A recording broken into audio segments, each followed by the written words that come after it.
please forgive me, concentration in community administration and policy practices, focusing on displaced populations with an educational lens.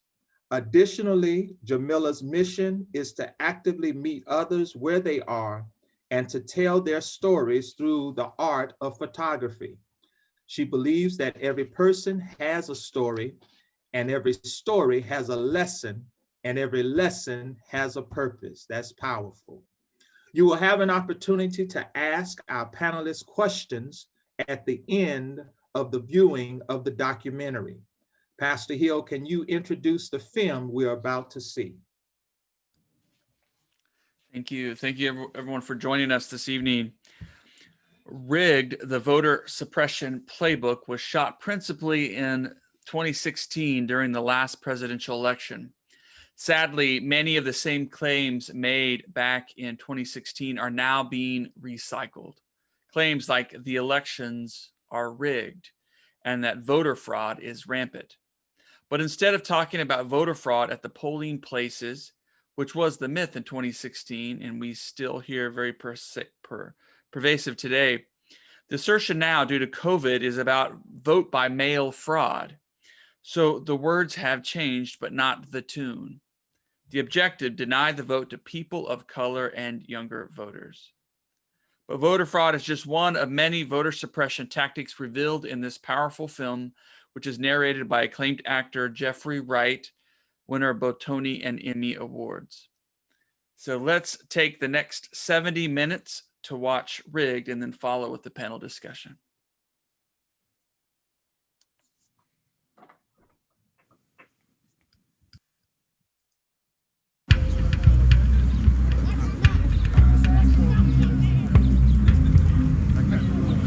I love the vote.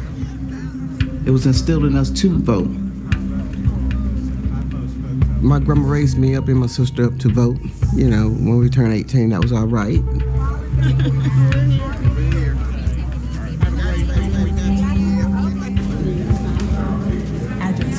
The address when I registered was 7660 Bridgeman Circle. Okay.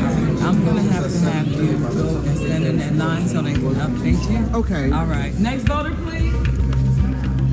I need a picture ID. I got an old one until I What you have.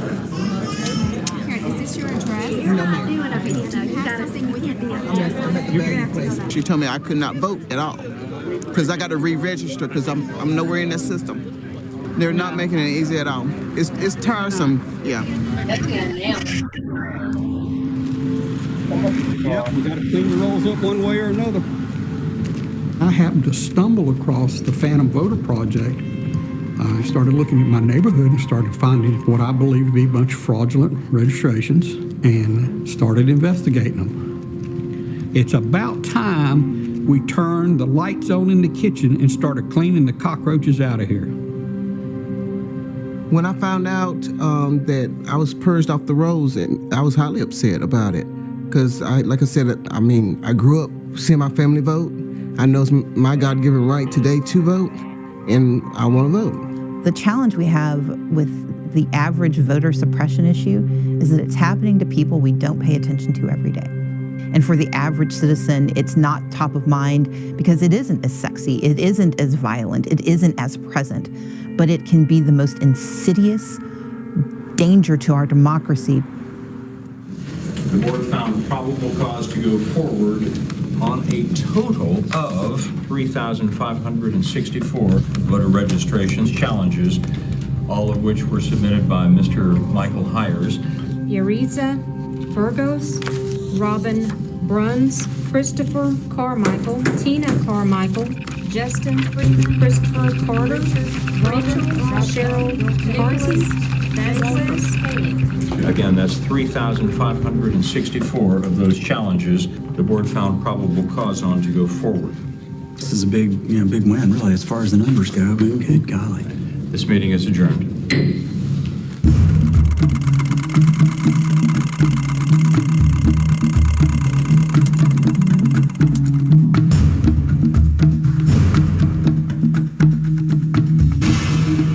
I'm Jeffrey Wright. My grandfather, born in 1904, was an oysterman on Virginia's Chesapeake Bay. And he instilled in every one of his children and his grandchildren the importance of the vote. Yes, I'm an actor, but also more importantly, an American, a citizen, a voter. And I'm about to tell you a scary story about how the core tenet of our democracy, one person, one vote, is under attack. Today, American citizens are being wrongly purged from voter rolls, others intimidated not to vote. Meanwhile, state after state has passed new voter restriction laws, making it harder for all of us to vote. How did this happen? And what's the justification for this takedown of America's democracy? Well, this scary story starts in Chicago on a mild November night. The year's 2008. All right, let's do this thing. Everybody ready? Ladies and gentlemen, the next First Family of the United States of America. We have never been a collection of red states and blue states. We are and always will be the United States of America. The election of Barack Obama most certainly can't be left out of this story. That absolutely was a turning point. If there is anyone out there who still questions the power of our democracy, tonight is your answer. That election was such a big moment. It seemed there was this demographic tide and destiny had kind of taken over for Democrats, and that, we were going to see Democratic majorities and presidents into the foreseeable future. Because of what we did on this day, in this election, change has come to America.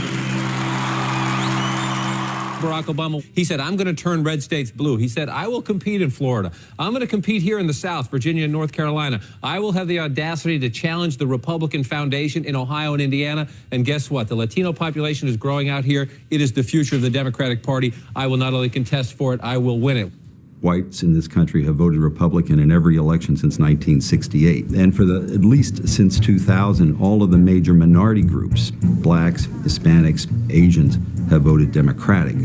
The data is very, very clear here. If you are losing the vast majority of Hispanic voters, and if Hispanic voters are the fastest growing demographic in your country, and you can't appeal to them, you lose.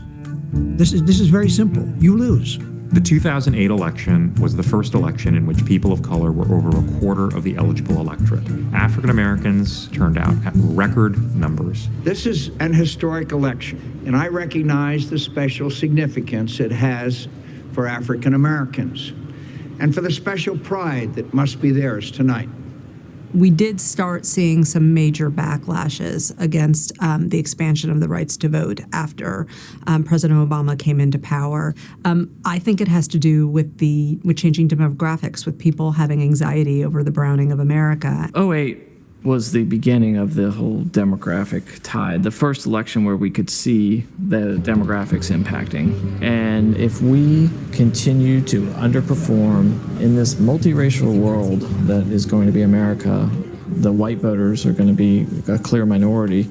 The Republican Party will cease to exist. The future looked pretty daunting for Republicans at that time, and so there were those like me who said, we just have to do a better job of being compassionate conservatives, of expanding our ranks. But there were others that took a route where we kind of go down the road of figuring out how you turn out more of your people and less of the other guys. The road many Republican leaders chose amounts to what we'll call the voter suppression playbook. Since 2010, they've created a number of plays or strategies to counter the rising demographic tide of non-white voters and to discourage younger voters. The first play was codenamed Project Red Map. The concept was to leverage true national dollars from national donors on the Republican side and invest them in state races, state legislative races, in a way that had never been done before. In 2010, Red Map sought to change almost 20 legislative bodies to Republican control. To fund that, Chris Jankowski and the Republican State Leadership Committee recruited the Kochs, the billionaire brothers with their own political action group, Americans for Prosperity. There are about 400 very wealthy individuals now who are allied with Charles and David Koch in a kind of a rich people's political movement. They looked at the 2008 election as a catastrophe. With some $30 million in funding, Red Map launched the blitzkrieg of attack ads targeting Democrats running for state legislatures. Americans for Prosperity is responsible for the content of this advertising. And the 2010 elections really showed that you couldn't compete with all this outside money flooding into these races that could carry the day. And in some of these races was over $200,000 in attack ad money that just flooded into a race that before had never seen more than $50,000 per candidate. And Operation Red Map was looking at what are the states that we need to win the state legislatures and take control of state politics. North Carolina was at the top of the list. North Carolina is the true battleground. Democrats have the edge in terms of voter registration, followed by Republicans, and then independents are the fastest growing group of the electorate.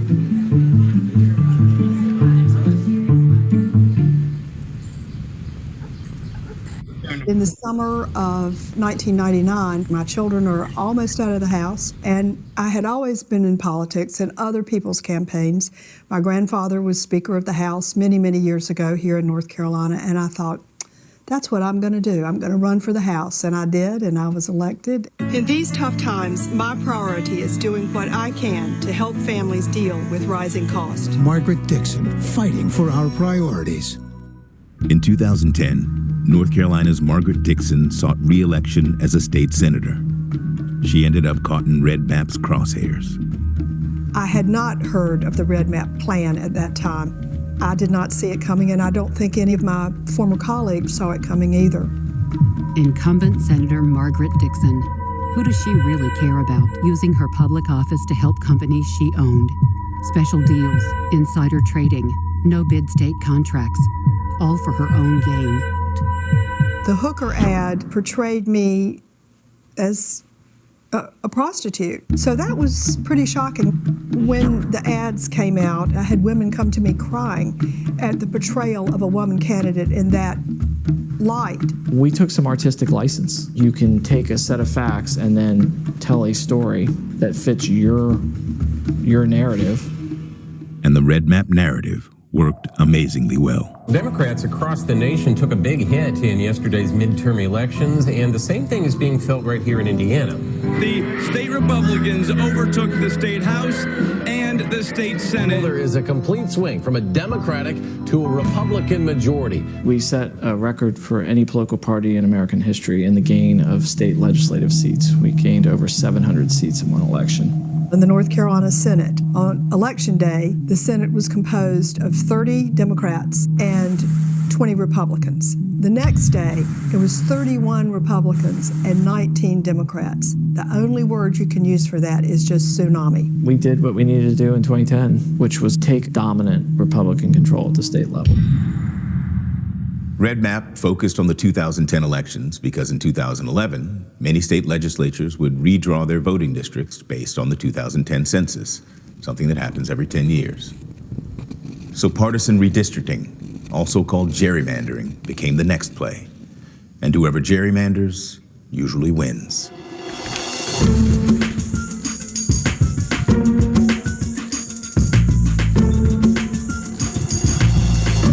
Gerrymandering involves primarily two different methods of dealing with voters of the opposite party. You can pack voters into districts, or you can crack them into districts to make them ineffective.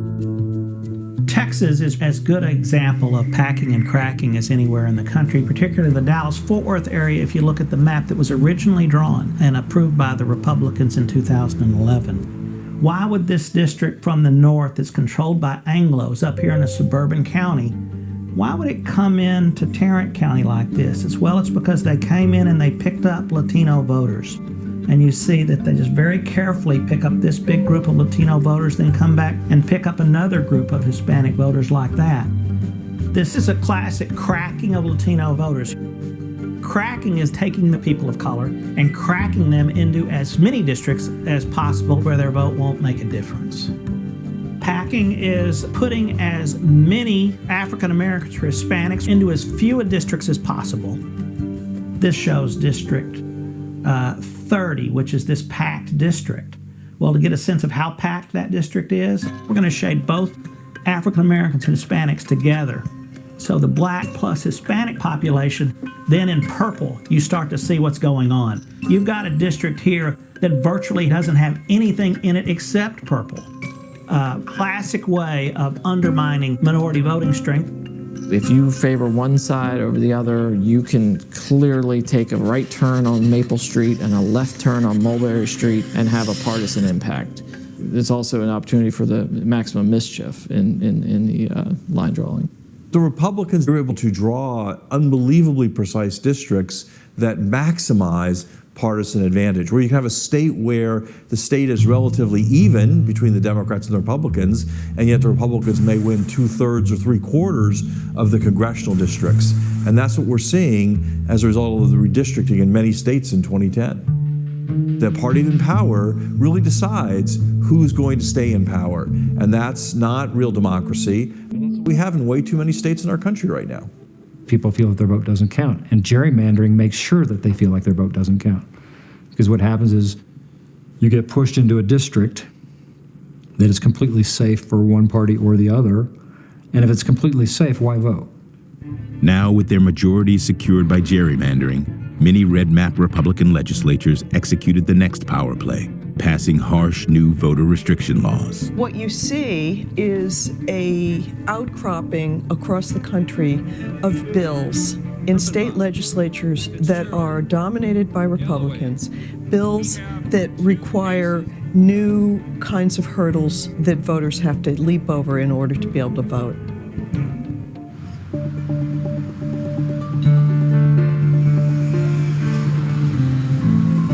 In 2011, Wisconsin, a red map state, debated a new voter ID law. The law mandated that those without an acceptable ID, like a state driver's license, would need a birth certificate or passport, social security number, and proof of state residency to vote or register to vote. In short, more hurdles, more bureaucracy, make it harder to vote.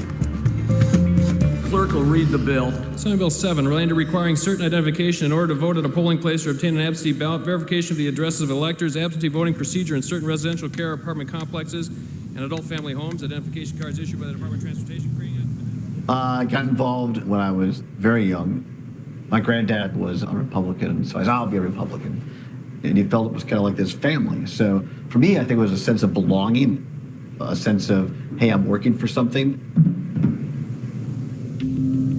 In 2011, Todd Albaugh was a Republican staffer. He had a front row seat on the passage of Wisconsin's voter ID law. The chair of the Senate Election Committee at the time stood up and kind of hit her finger on the counter, and she said, look, we got to start thinking about what this is going to mean if this passes to neighborhoods around Milwaukee and the college campuses.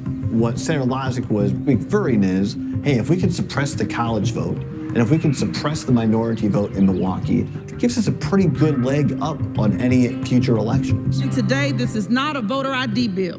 This is voter suppression. It's voter disenfranchisement. This is voter confusion. This is voter restriction.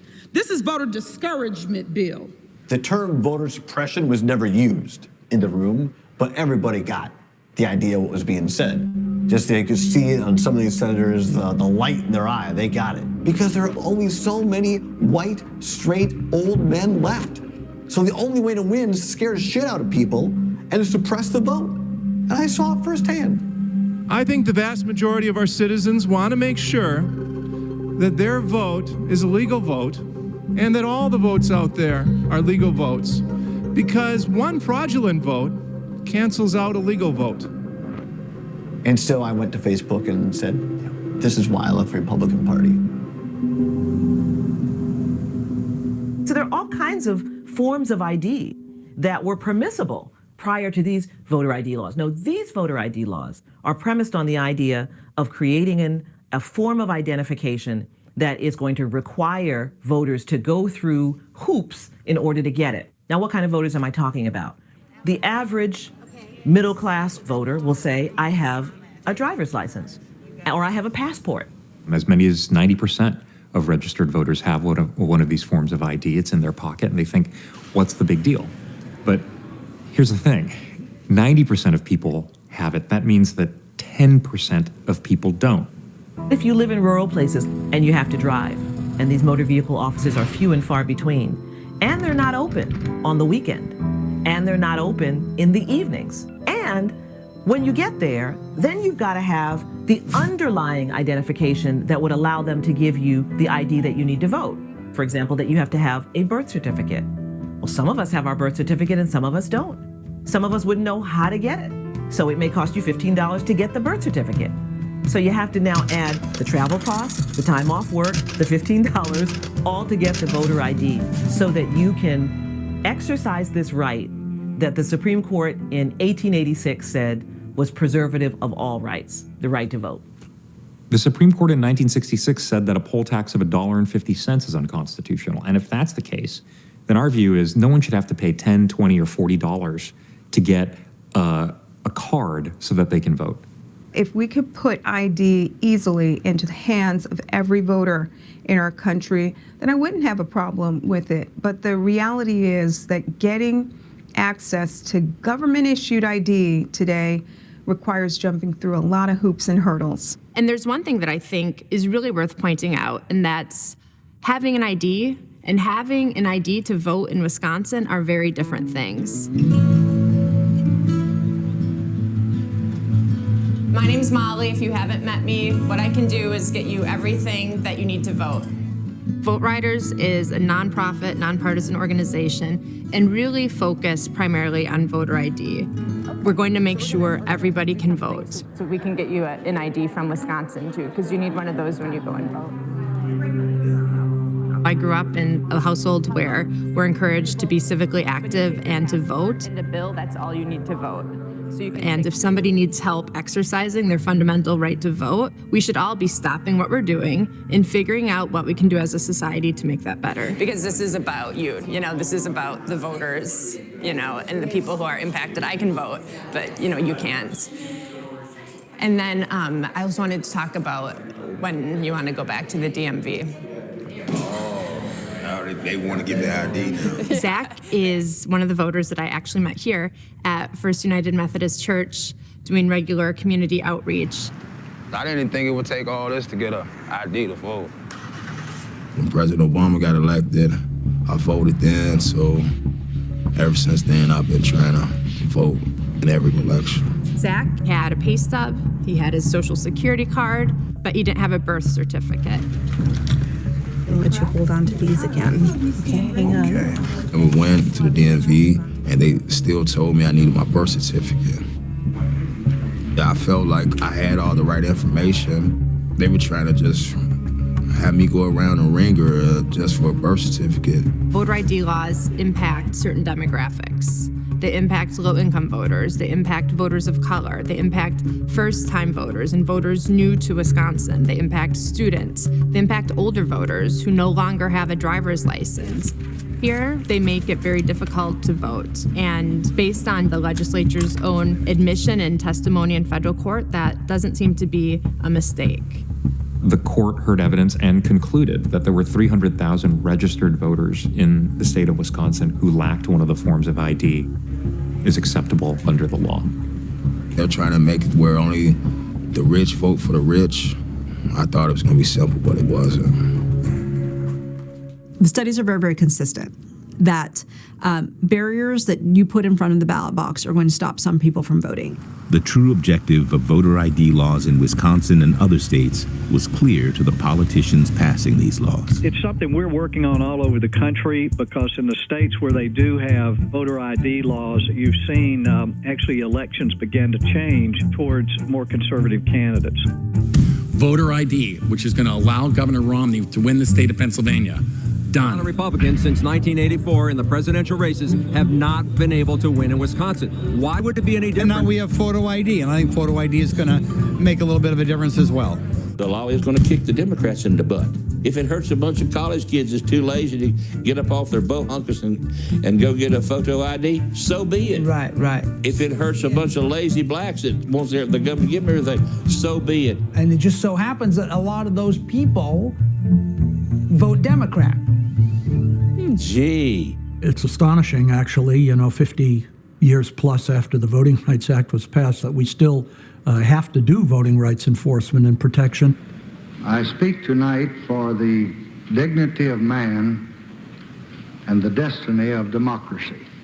I will send to Congress a law designed to eliminate illegal barriers to the right to vote. The Voting Rights Act shook up politics. Within weeks of the Voting Rights Act becoming law, black voters were being registered by the thousands in the South. And within a few years, their voter participation rates were nearly the same as white voters. After 2010, many red map states enacted voter restriction laws. However, the 1965 Voting Rights Act prevented most southern states from following suit. The act required that those states seek approval or pre-clearance from the U.S. Department of Justice in order to change their voting laws. Well, this was a problem, since the South is key to Republican success. So, some of the same conservative groups that fueled Red Map now funded a Supreme Court challenge to the Voting Rights Act. The goal? Do away with the pre-clearance requirement. The case was called Shelby County versus Holder.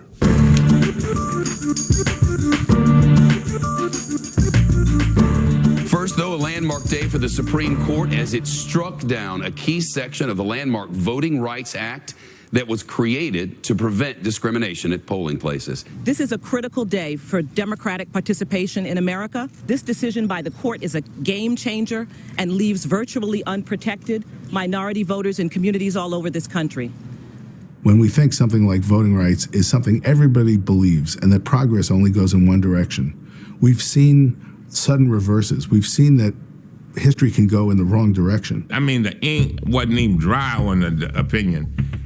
And the next thing you know, the states race to the clerk's offices with legislation that would do harm to people's rights to vote. As soon as the Shelby decision was announced, North Carolina legislative leaders said, now we can go for the full bill. And the full bill was the monster vote suppression bill. So what do we have? We have 53 pages. 53 pages about reducing access and subtracting options, making it harder for people to vote. There's a care that's exercised, right, around the creation of these laws. And in North Carolina, the Republicans asked for information. They identified those ways of voting that were more likely to be accessed by the African American community, and those were the ones that they outlawed in that omnibus law. Legislators asked for the demographics. And when the Republican Party received the information that the highest percentage, something like 70% of African Americans used the first week of early voting, that's what they cut. Every decision they made it after they knew the impact it would have on African Americans, Latinos, and people of color and poor people. Some Republicans have admitted that this was a way to make it a little bit tougher on Democratic voters.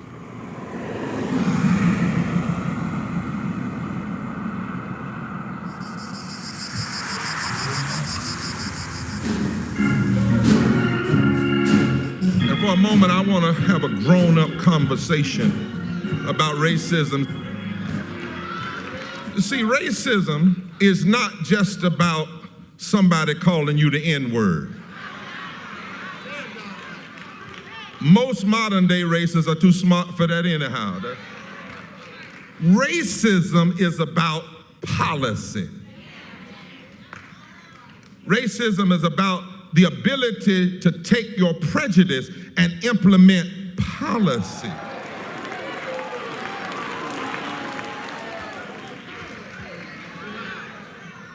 Since 2008, we've seen an all-out effort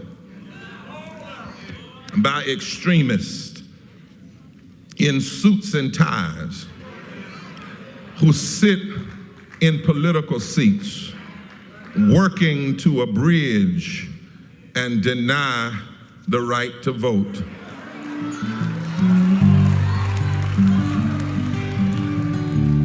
I have 500 years of ministry in my family on my father's side. So when I decided to go to college, I picked a school that had no courses in religion. Because I didn't want to go into ministry. I wanted to go to law school, and that was my intention. But I had a very spiritual experience in 1984. I accepted the call to ministry. But it's always been from the beginning, I don't know any way to be Christian without being involved in justice. What Reverend Barber and other leaders in North Carolina did following the enactment of these vote suppression laws, I think had a big impact in a positive way. They do not want the people to vote. Reverend Barber was really at a time where I think many people were demoralized, really being a strong voice, saying these are fundamental issues that we're going to fight for. And when you had waves and waves of people at the legislature every week willing to be arrested, I shall not be moved like a tree standing by the road. I shall not be moved. That was a real sign that they weren't going to let voting rights be given up without a fight. Nearly 1,200 people went to jail. I was arrested here about 6 times. And I like to connect it because voting rights is not just a black issue. Black and white Republicans and Democrats joined us in getting arrested. Come on, come on, come on, don't you wanna go? I am Rosa Nell Eaton, 92 years old. I am before you today to speak on voting rights. I am fed up and fired up. Say fed up, fired up, fired up. Thank you so very much. And so we had this ritual that at the end of the rally, everybody that was going in to be arrested would line up. So I saw Miss Eaton going in the line with her walker. I was raised in the South, so I'm taught to respect my elders and care for them. I said, Miss Rosanelle, you're gonna have to do this. You can sit this one out, we got it. She said, you back up, I got this. And she led about 150 people who all got arrested that day. Rosanelle walked with Dr. King. Dr. King encouraged and inspired her. She's registered thousands of people to vote in her life. She's faced the Klan. She wasn't always nonviolent because she had seen the Klan burn crosses in front of her yard. I remember her standing at the kitchen counter one day, and all of a sudden I heard her say, I didn't ever think I would have to go through this again before I got in the grave. And I knew she was dead serious because she thought certain battles were already fought. To justify new voter restriction laws like North Carolina's HB 589, politicians needed a cover, a compelling reason to fix an election system that wasn't broken. This helped give rise to the so-called voter integrity movement, which took off after Obama's 2008 election.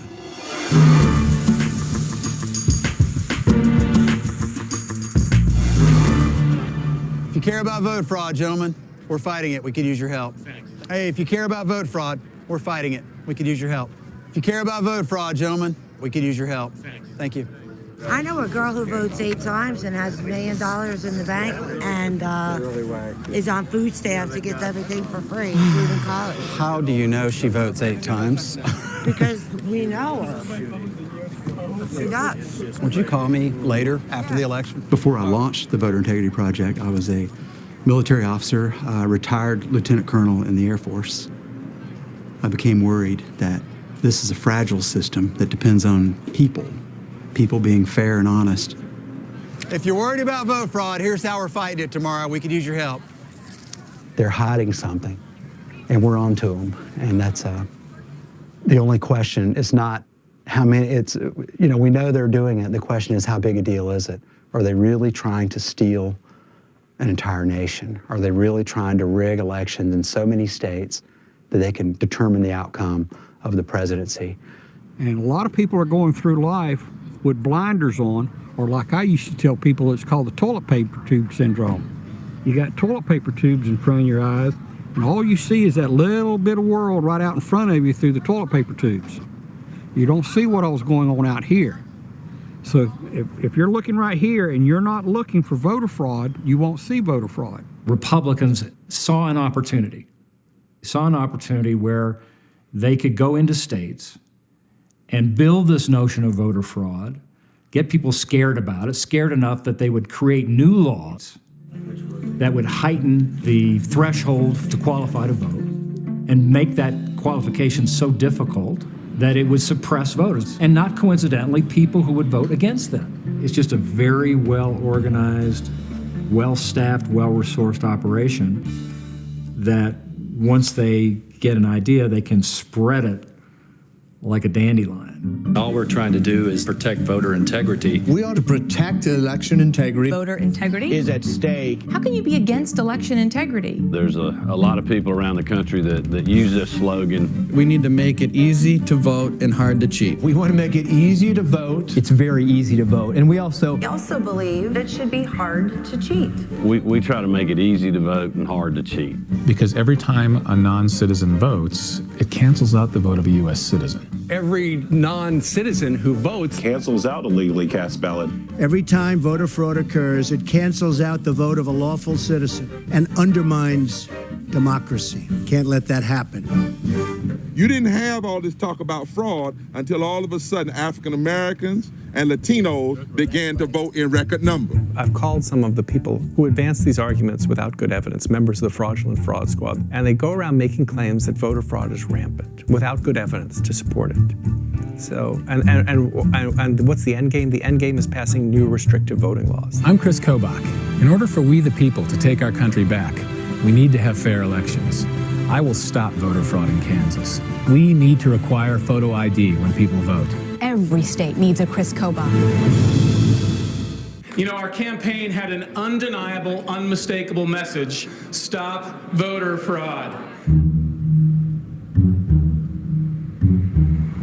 Could you please define voter fraud? When people say voter fraud, it encompasses a large number of potential crimes. You might be a person who's not a U.S. citizen registering. Then there's crimes on election day, which include things like double voting, voting in more than one state, voting under someone else's name, voting a fictitious identity. The fictitious identity problem, is significant in some states. Actually, voter fraud is substantial in Kansas. You only proved 9 cases. No, well, but here you get, so the cases we've prosecuted are just in the last 2 years using a very small legal staff. We haven't prosecuted all the cases that we could have if we had more attorneys, and we haven't prosecuted all of the many cases that we will never discover. There is no belief in actual voter fraud. What there is an attempt to restrict voter access that is using the specter of voter fraud, which is hard to prove because it doesn't exist, so you can pretend that the reason no one knows about it is because it's been so effective. So you create this boogeyman that can only be disproven by another boogeyman. So I looked into how fraud of various kinds occurs, and in particular I focused in on one kind of voter fraud, pretending to be somebody else when you walk into a polling place. I started the study in 2000, went through 2014. Out of 1 billion ballots cast, I found at the time 31 incidents, credible raising a hand, somebody has pretended to be somebody else at the polling place. When you dig in, when you actually look incident by incident, a lot of the allegations vanish. Another analysis found that out of 197 million votes cast for federal elections between 2002 and 2005, only 40 voters out of 197 million were indicted for fraud. As a percentage that is 0.00002%. That's not a lot. Most voter fraud allegations are driven by what some might term untruths. Others, less generously, call them the big lie. President Trump again this week suggested in a meeting with senators that thousands of illegal voters were bused from Massachusetts to New Hampshire. I can tell you that this issue of busing voters into New Hampshire is widely known. It's very real. It's very serious. This morning on this show is not the venue for me to lay out all the evidence. Joining me now, someone who knows New Hampshire politics very, very well, a Republican who ran the state's party over the last decade, Fergus Cullen. You, sir, on Twitter, are offering $1,000 to anyone who can prove what Stephen Miller was claiming. Do you have any takers? So far, shockingly, no one has been able to come up with any evidence, no pictures of one of these magic buses delivering hundreds, if not thousands, of people from Massachusetts to New Hampshire. No one has any evidence at all. You know, the buses are red meat to some activists. I got a call from somebody going, hey, there's buses. They urged me and begged me to get over here as fast as I could to check it out, but I don't see any buses. But in New Hampshire, I've seen it. I've seen busloads of people. Again, this is where we keep coming back to. Based on what I've seen with my own eyes, busloads of people coming in, whether they're illegal, meaning they came into the country illegally, or they're illegal voters. You saw that. Well, I know Josh has seen it, yeah, and I've seen it too. Josh, did you see busloads and busloads of people coming in from somewhere else? I wouldn't characterize it as busloads and busloads. Billy, are you sticking with that you've seen busloads or no? I have seen busloads. I guess I can't cite the busloads that I've seen and where I've seen them and stuff, but on television I've seen it. Something significant shifted in America over the last decade or so. And it's pretty simple. It shifted from people thinking there was opportunity to thinking that opportunity is being taken away from them. That others, you define that however you want, are coming across the borders or from wherever, and they are changing our way of life. One place I can lay that blame is to say people are stealing elections. Those other people, that other party, those people that are trying to take stuff away from me are doing it illegally. Because people don't want to say it's, you know, people don't want to admit that life changes. What a great place. Thank you very much. So we have thousands of people outside trying to get in, but we should start. Do we agree? We're fighting vote fraud, if you are interested in that. Of course, we were worried about vote fraud. Yeah, I am too. We're worried Read about that. vote fraud in North Carolina. But people will. They'll vote many times. Somebody coming up and voting 15 times for Hillary. I think he's going to win unless the only way she can win is if she steals the election. That's what I'm afraid of too, which is why you need to read that and decide if you want to fight vote fraud, if you care about it. And I will not tell you to vote 15 times. You won't vote 15 times. In 2016, for the first time, a major party presidential candidate, Donald Trump, and his vice presidential running mate, Mike Pence, were preaching the gospel of voter fraud and rigged elections. Do you agree with your running mate, Donald Trump, that polling places in this country are going to be rigged? In recent years, we've had instances, proven instances of voter fraud, and that's why. The 2016 election offered a perfect opportunity to see how the voter suppression playbook was working in real time. The first stop, North Carolina.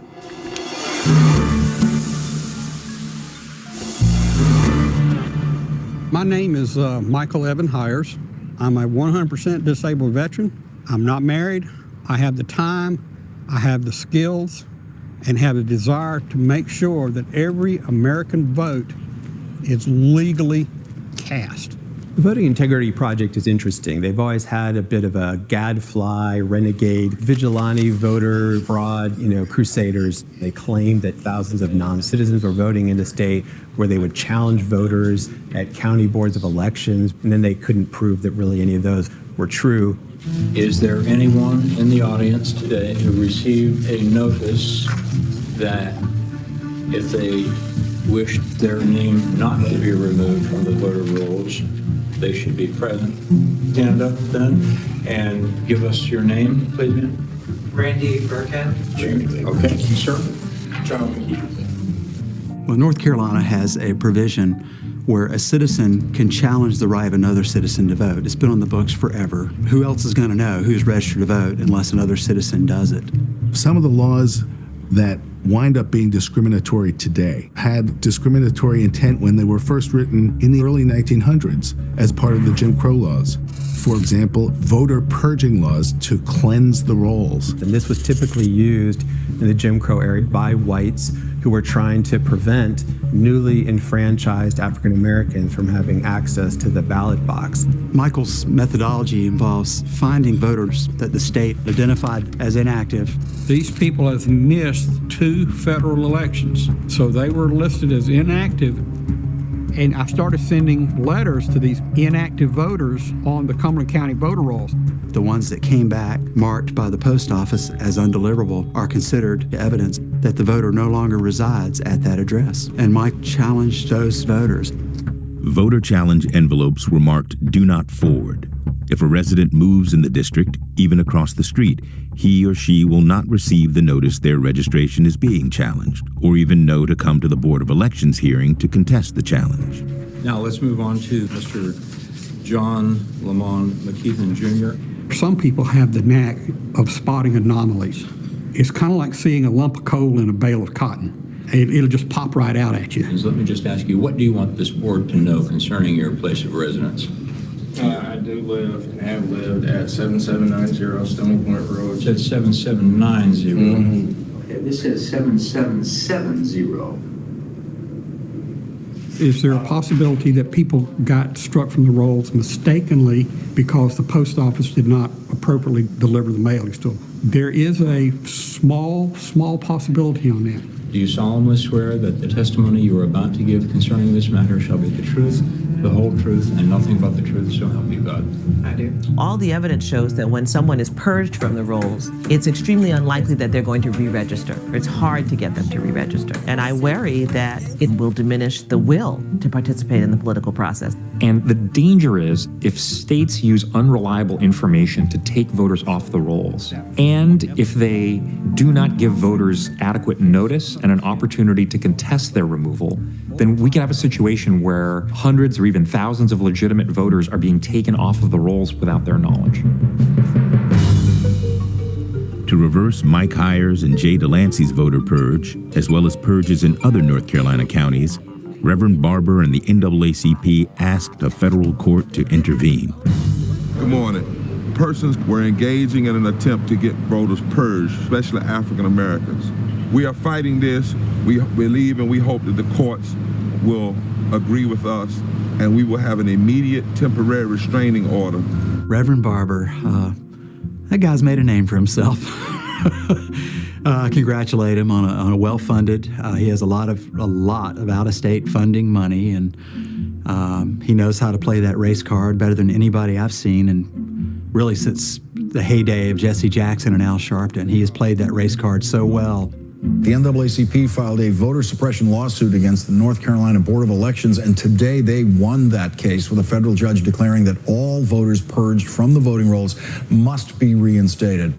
The NAACP in North Carolina, they filed a lawsuit in federal court, and actually they went judge shopping. They found a black female judge that they could influence emotionally.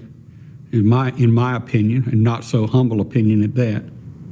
Those of us who are the descendants of people who had their cars blown up outside of churches right here in North Carolina when they were inside the church organizing for voting rights.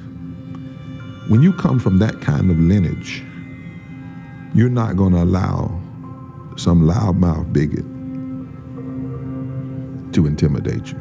The courts have said, you know, you can't do any of this kind of stuff in the last 90 days. But they're going to put all these names back on the roll. We had a guy who worked for 2 years and got over 6,000 names removed in Cumberland County.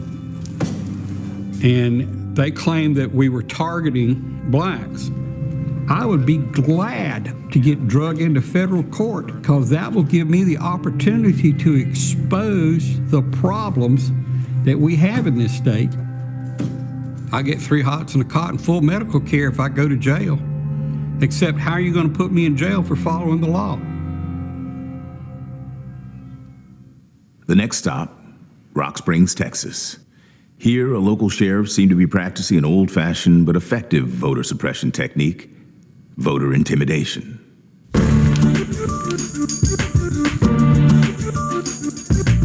The whole idea is to make voting seem like a dangerous proposition, that it's something that might get you in trouble. And again, what that does is over a period of time, it insulates Republicans against the effect of African American Hispanic population growth.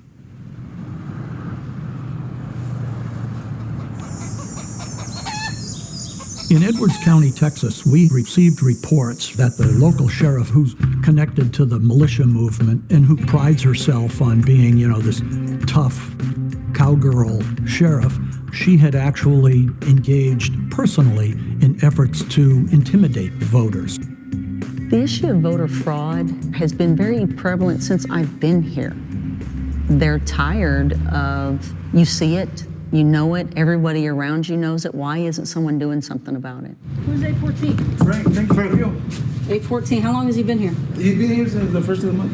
Since the first of the month? Yeah. The sheriff has alleged people voting incorrectly that have not. She has threatened to investigate people for illegal voting that have not. She has someone in jail now.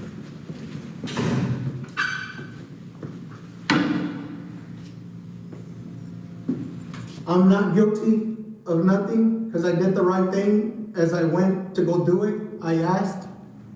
The gentleman is under arrest for voter fraud and voter impersonation. He's accused of impersonating his grandfather. There's no way a 40-year-old man is going to be mistaken for someone who's almost 100 years old.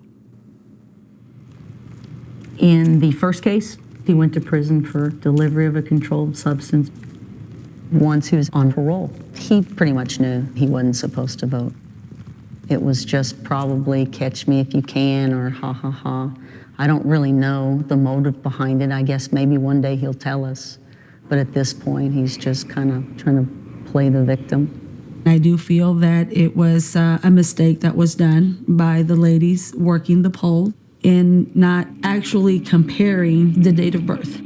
The date is clearly stated on the registered list as 8/9/1915. Now, Manuel was on parole. He should not have voted, but the election officials shouldn't have allowed it either. He asked if he could vote. That tells me that he didn't know if he could or not.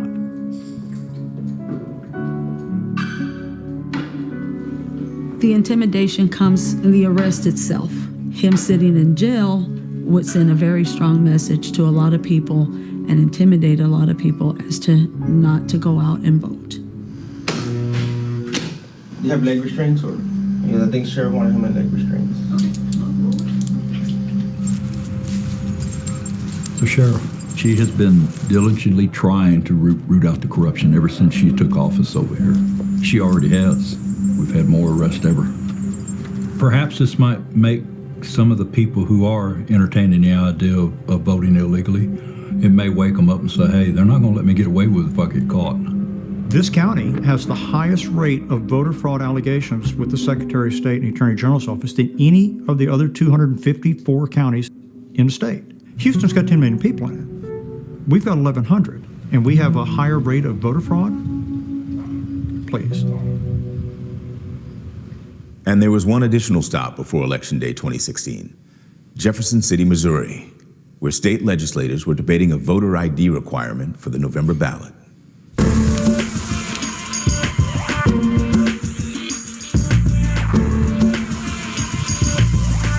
2006, there were only 2 states in the country that had what I'd call a strict voter identification requirement. And then all of a sudden, after the 2008 election, we have a wave of laws, unheard of virtually, that make it harder for people to participate and in almost every instance disproportionately hit precisely these segments of the electorate that are emerging. So it's hard for someone like me to look at that and think this is just a coincidence.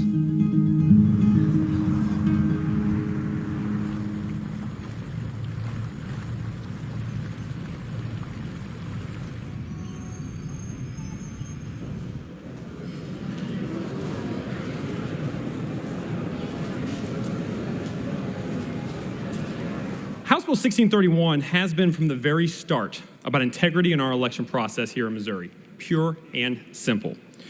House Bill 1631 is the implementation of photo voter ID in the state of Missouri. Implementing procedures to safeguard against fraud helps ensure that qualified registered voters' votes are not diluted by unlawful activity. And what is that? That is what photo ID is trying to do. So you think protecting against fraud is a bad idea?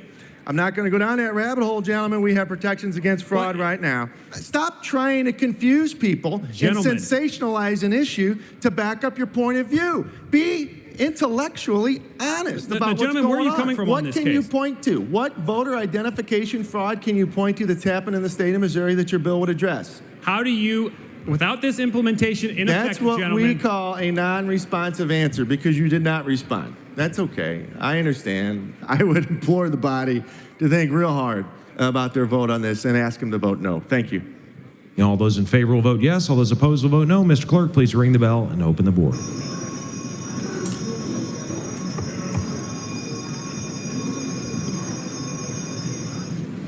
Mr. Clerk, please close the board and tally the vote. By your vote of 115 yes and 41 no, you have sustained the gentleman's motion. And so in order to maintain political control, in order to maintain the systems that we have that benefit white people, it means that we have to, as a country and as a system, be able to keep people of color from voting and from their full political power.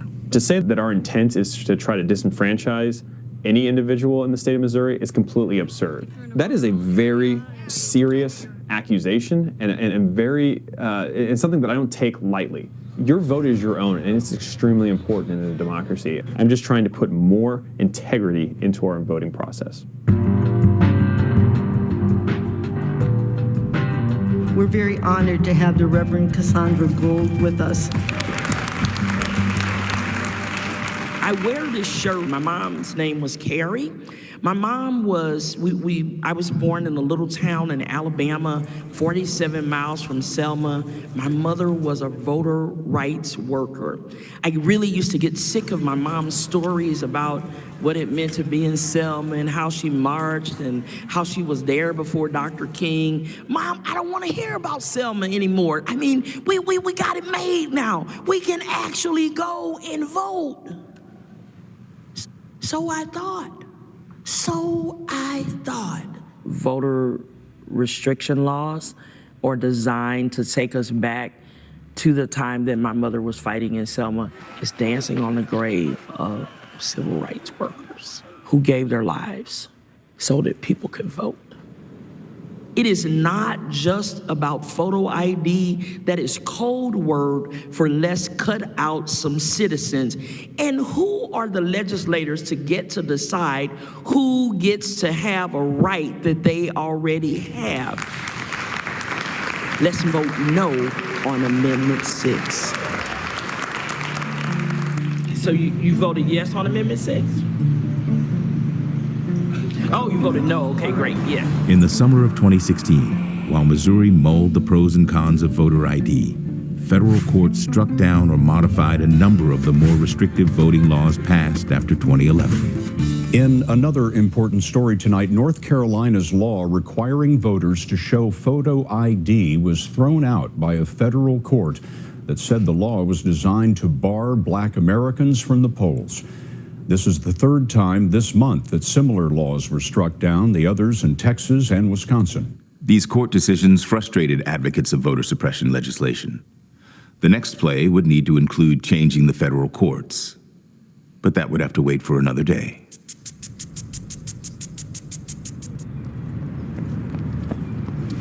It's a Tuesday morning, but not just any Tuesday morning, Election Day. Good morning, America. Election Day 2016.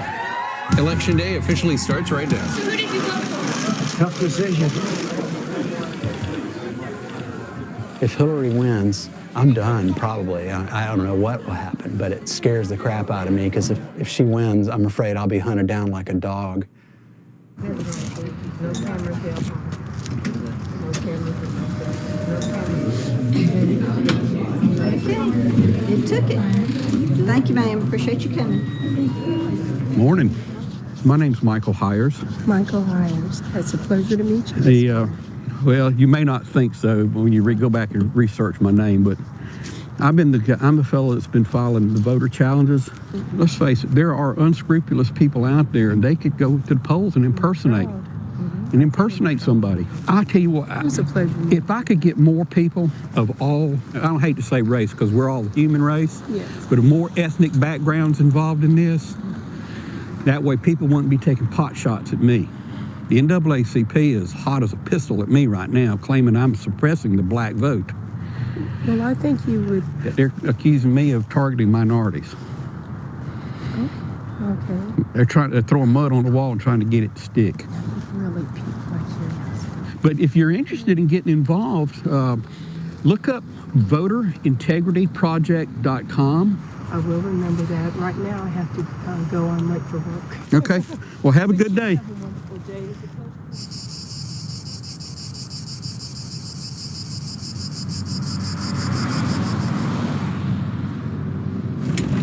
Right now, we're delivering election equipment. I wonder if we can put that tabulator right here. Ready? We can't let it drop.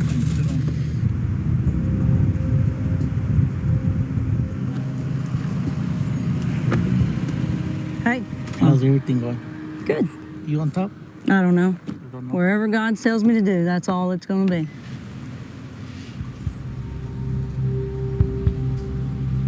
What's the first president I voted for? Al Gore.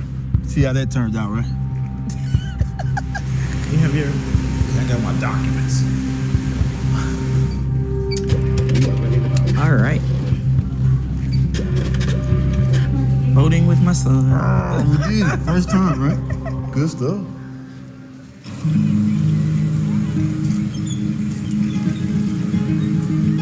What we're going to try and do is have data collectors sitting there passively collecting data on license plate numbers, see if we can figure out which people, if any, are going from voting location to voting location. The illegitimate reason would be if someone is what we call a serial voter and going from location A to B to C, using a different name at each one. And what we want to know is how prevalent is this? You see any vote fraud? Not yet.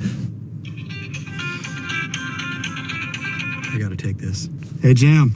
Have you seen any fraud, heard of any fraud?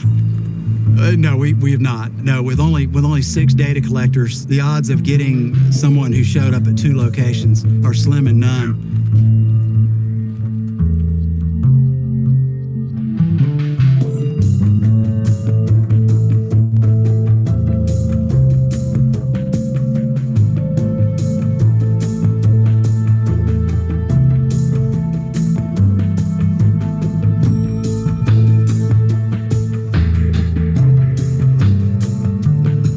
Say to Jada Lancey and Mike Hives? Basically, if you want to challenge me, please contact me first. A challenge is a challenge, and if I challenge you to a chess match, I need you to play with me. At least come back. Show me what you got. So,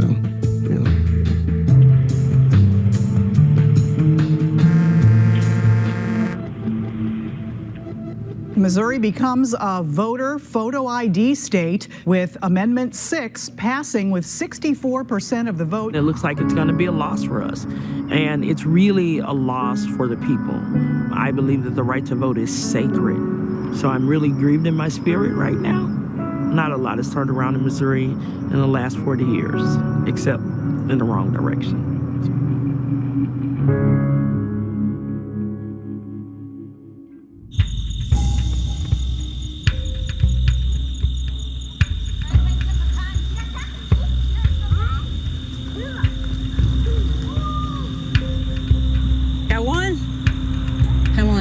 Republican 61.8% of the votes. John Harris, Democrat 38% of the votes. Just blessed, really.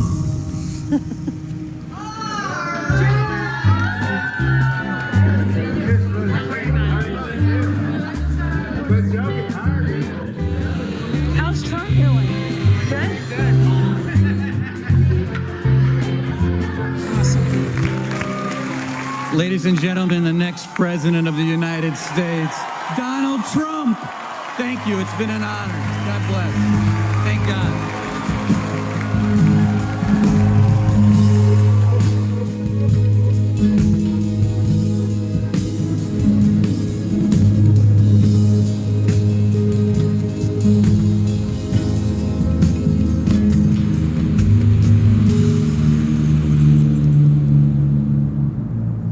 President-elect Trump has been quite active on Twitter, and he said, in addition to winning the Electoral College in a landslide, I won the popular vote if you deduct the millions of people who voted illegally. The president-elect is absolutely correct when he says the number of illegal votes cast exceeds the popular vote margin between him and Hillary Clinton. Our next guest, Greg Phillips, first tweeted the claim that 3 million people voted illegally. Do you know and can you prove right now that 3 million people voted illegally? Yes. Do you have the proof? Yes. Will you provide it? Yes. Can I have it? No.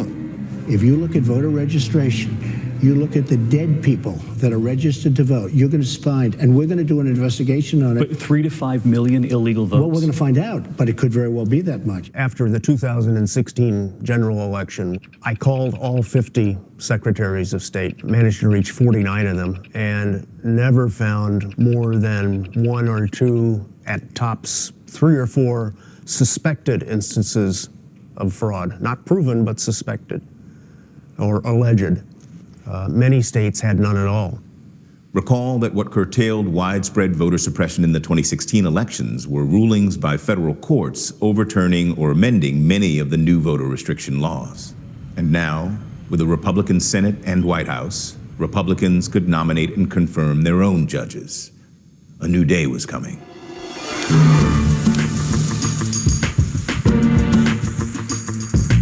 Welcome, everyone, especially the nominees and their families, to today's nominations hearing. We'll hear from 4 nominees to district courts. President Trump has set a record for the most number of judges named to the courts of any first-year president ever in American history. But think of 145 district judges. That's world-changing, country-changing, USA-changing, and we have unbelievably talented, smart, great people being put in those slots. And so whatever protection against voter suppression is coming from the courts is going to be eroded by the impact of this vast wave of Trump judges. And the Democrats are decades behind Republicans in terms of recruiting and thinking about how to control the judiciary. I mean, the Federalist Society in many ways is writing the lists of judges for the Trump administration to pick from.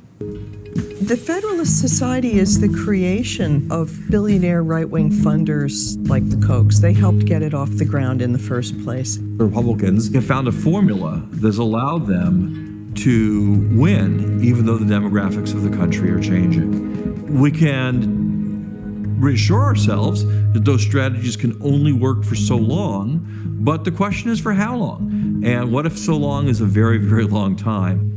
The voter suppression playbook is complete. It's part and parcel of the same malevolent and dark strategy. Cut a few voters here, a few voters there. Discourage others from even taking the time to cast a ballot. In short, undermine the sacred American principle of one person, one vote. So just to finish up, you see what's happening? The process is rigged. This whole election is being rigged. As Donald Trump has said so many times, the elections are rigged, but in a much different way than he claims. They're rigged to stem the rising demographic tide of non-white voters and to discourage younger voters. Clearly, the voter suppression playbook is working all too well. We need all of our institutions of power to protect the right to vote. We need the legislature to protect the right to vote, we need the executive to protect the right to vote, and we need the courts to protect the right to vote. When you deprive people of the right to vote, the vote being the very fiber of this wonderful quilt we call democracy, when you begin to tear the threads away, saying this person can't vote, that person can't vote, that person can't vote, the next thing you know, you will not have a democracy. I think our founding fathers were brilliant, and I think they put in guardrails of democracy to keep the crazy out. Now, I think we're being sorely tested, and we're going to see how strong those guardrails are, because they've never been tested like this. But that's the nature of democracy, that it's not static. It doesn't just stay free and open because it's a democracy. It's because every day you fight to keep it open. Every day you have to put your shoulder to it. We have to dream about the democracy we want to have.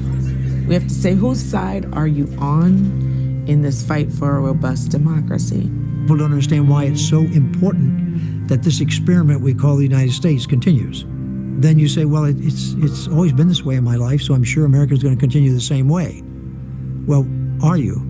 The right to vote isn't partisan. It is an important part, and it's in fact a bedrock part of our democracy, that people own the agency to participate in their government. And until we can say without doubt, one nation, under God, indivisible, with liberty and justice for all, until that means exactly what it says, we are still working toward becoming a more perfect union.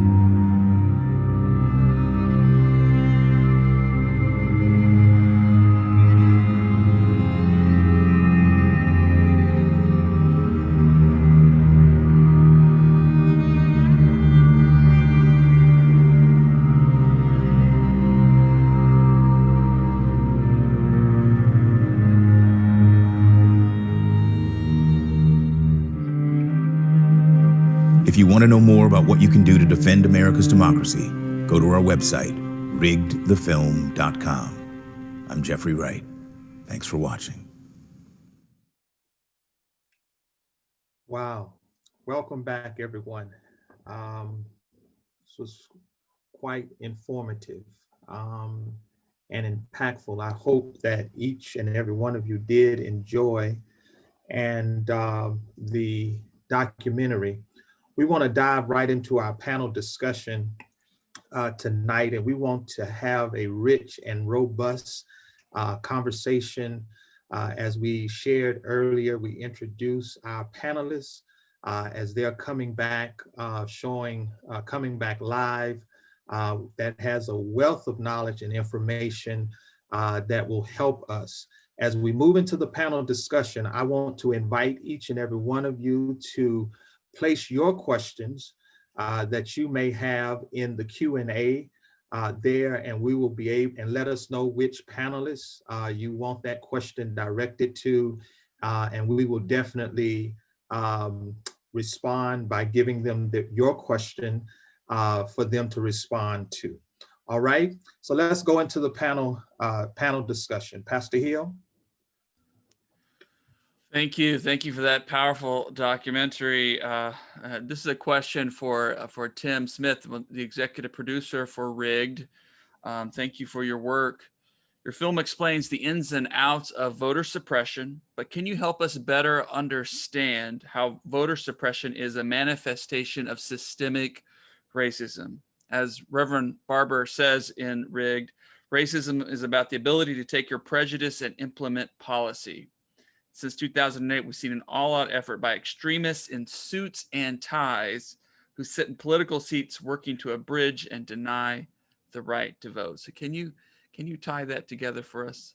I'll try. Thank you very much for having me here. I really appreciate it, and for showing Rigged.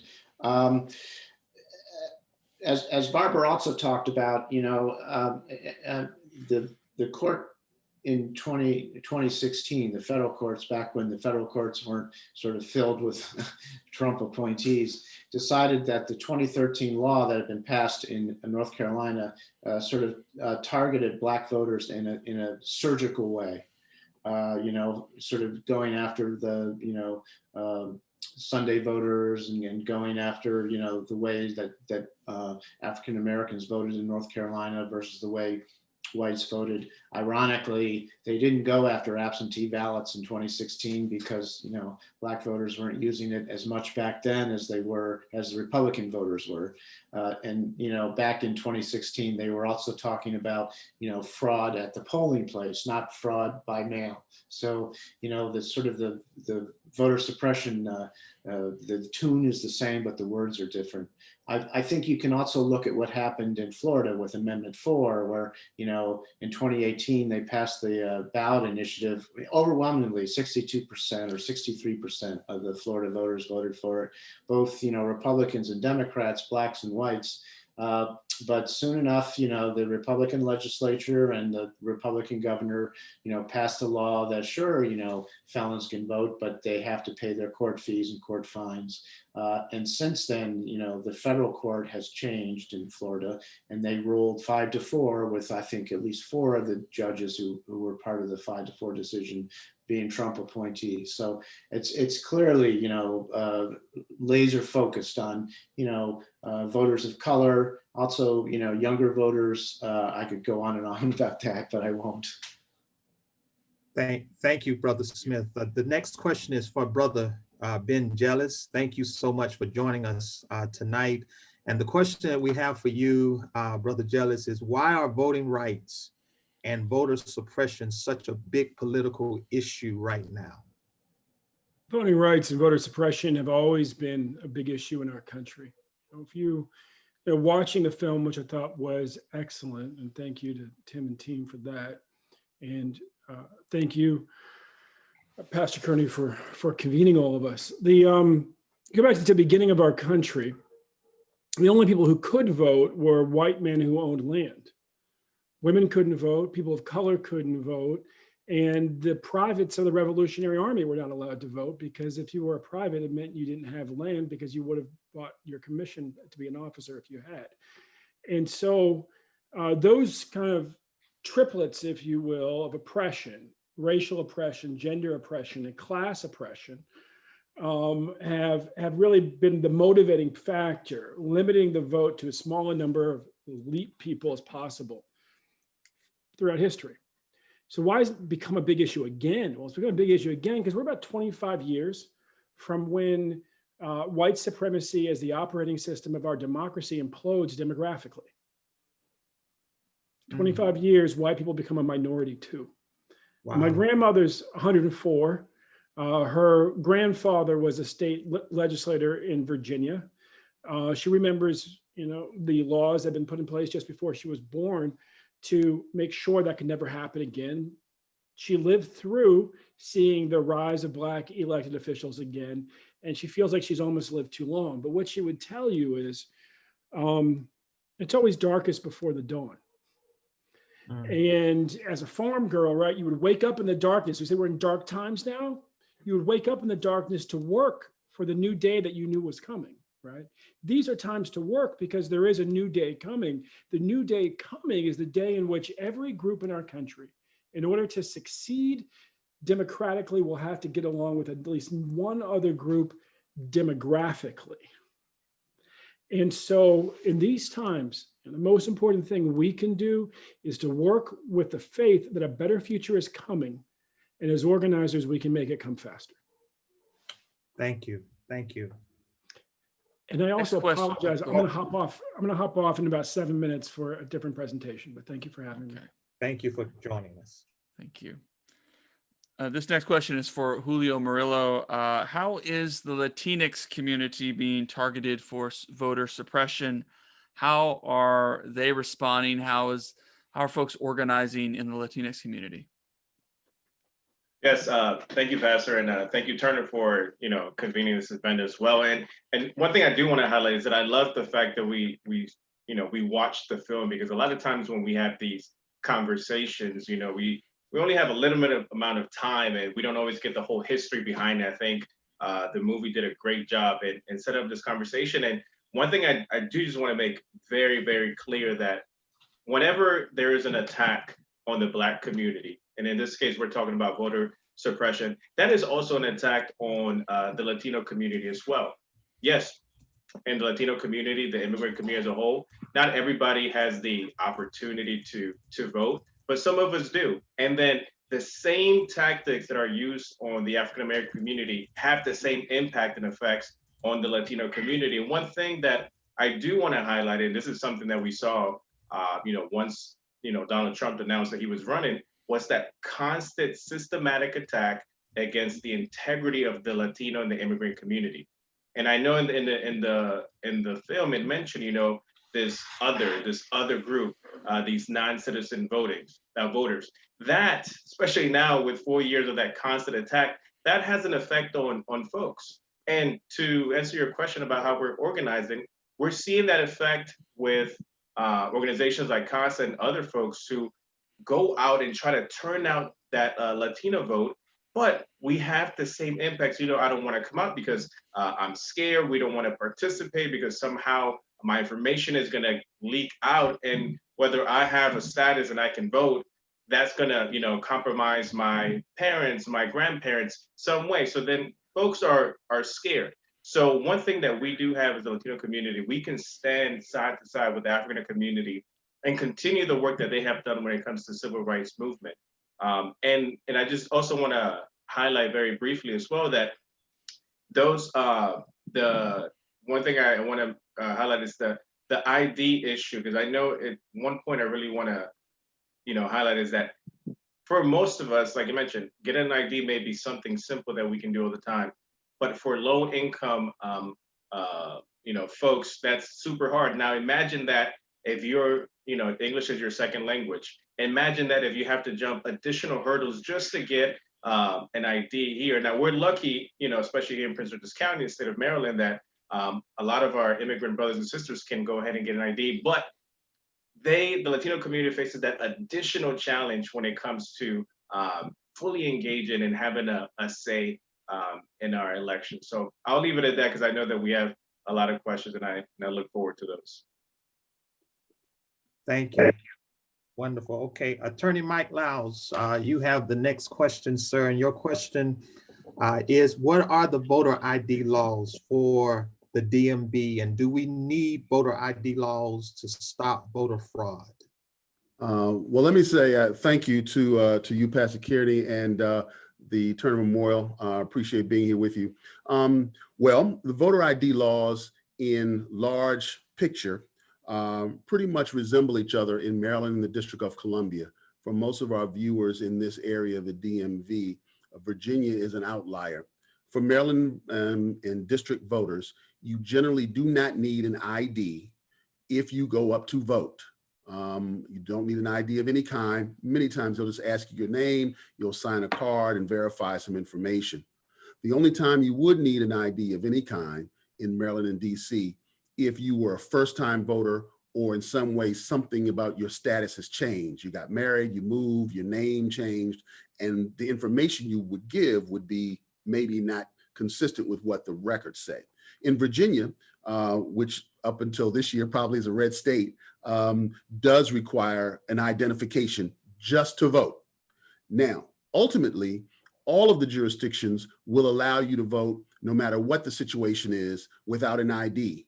But in the situations I talked about, where you're a first-time voter in Maryland and DC and you need an ID, or in Virginia, you need an ID generally, if you come and you don't have an ID, they will allow you to vote provisionally, meaning they will put you in another line, you'll fill out some paperwork that will allow them to put it in a separate box called provisional, and you have a number of days, depending on the jurisdiction, to then go in and bring in the material to prove that you are who you said you are, that you live where you said you live, because a lot of these votes are geographic specific. It's not like some of what we do at the presidential level. In many of the jurisdictions, even today in Maryland, DC, and Virginia, you are voting also for local candidates for different things. And so your address matters. Now, why does address matter generally? Because as Brother Ben said, this was a land-owning situation. If you own land, you could vote. Think about it this way. White people in this country own property at 73%. That's the home ownership rate today. Black people, 42.1%, which means about 60% of our people, Black people, don't own a home, meaning that they're moving every couple of years somewhere, right? Meaning if you go to vote, chances are you've moved since the last time you voted. So your address doesn't match your ID, right? That's why when police ask you, when they pull you over and they ask you for your driver's license, they ask you, is this the place where you live? Why? Because if they're asking a Black person that, chances are their ID doesn't match where they live because our home ownership rate is low. Thus, the chances of you being kicked out in a state where voter ID is important or is the law, we've got a 60% chance of not being able to vote or get a voter ID or be able to vote because our voter ID doesn't match the address. Secondarily to that, think about it this way as well. This country has been a slave owning land for 401 years. The last 150 years, basically free. But think about it this way. Only 37% of that 401 years, 150 years, were Black people basically free, right? 37% of that whole time. So what we have done is said, well, now everything is free and equal and we expect it to be okay. No, it's not okay. Because if you stayed awake for 62% of your day, that means you were awake 15 hours. Think about how you feel having not slept for 15 hours. So we're trying to say America must now forget its racist and slaveholding past that started in 1619 and only been released maybe in the last 50 years where we've had the right to vote, the right to own a house in a neighborhood where we could actually get a mortgage. All of those laws occurred in the 60s. All of those laws flow into can you vote? And think about this. When we talk about race in this country, we must be very careful not to absolve the system for what it did. There were race riots around voting from 1865 to about 1923, right? And these riots, the Wilmington one being one of the most severe, where whites actually came into Wilmington in 1898 and overthrew a progressive multiracial government. In Memphis in 1866, in New Orleans in 1866 and 65, whites came in and threw out all the Black people who had run for office, killing 50 to 100 people, wounding more, and throwing people out of office. So when you say to Black people in 2020, are you scared to vote? Hell yeah, because my grandmother lived through Tulsa in 21 and Rosewood in 23, and my great-grandmother was from Wilmington. And her mother was at the riots in 1898, and my great-grandfather in 1866. You know what I'm saying? So if you were raised by your grandparents, these are your great-grandparents, right? These are not your great-great-great. I was raised by my grandparents, so they're talking to me about their grandparents, right? So this history lives in our bones and in our blood, and all of a sudden we're supposed to think that everything is new now and okay. It's not okay. We're living through these vestiges of racism and crime against Black people, and we have to recognize it for what it is. Wow. Wow. Thank you. Thank you. Thank you. Our next question is for Jean Lee. Jean's one of our active participants at University Christian Church. Jean, why is it important that citizens like you and like us volunteer as a poll worker? If you can just share about your experiences as a poll worker and why you volunteer. And what are some of the safety precautions that you are aware of that polling places are undertaking this year to make sure people are safe during this pandemic? Well, thank you for that question, Nathan and Reverend Kearney. So actually, I started volunteering as a poll worker when I was about 25. Actually, no, I was actually 29. And I just thought it was a nice way to get involved politically somehow, because I was always interested in politics and the political process. And that's actually, I'll admit, I have a selfish reason too, in that was the only time I would ever see my neighbors, is when they come to the polls. So that was one of the reasons why I also volunteer. I was always curious what poll workers do, and people say it's a very rewarding experience. And it's a lot. It's a lot to know. Also, we have to maintain the integrity of the elections. It's a lot of record keeping, because at the beginning of the day we have to record everything, like the integrity report, making sure that the machines and everything, that everything reads zero, that nobody has voted machines yet. We have to make sure all the votes are accounted for. It's constantly counting. Now, in terms of the COVID protocol, I'll have to admit, the only thing I think they will do is keep people 6 feet apart. This is one of the reasons why they've decided to move most of the polling locations to high schools, because there's more. Because high schools, I think, are a little bigger and it can allow for more social distancing.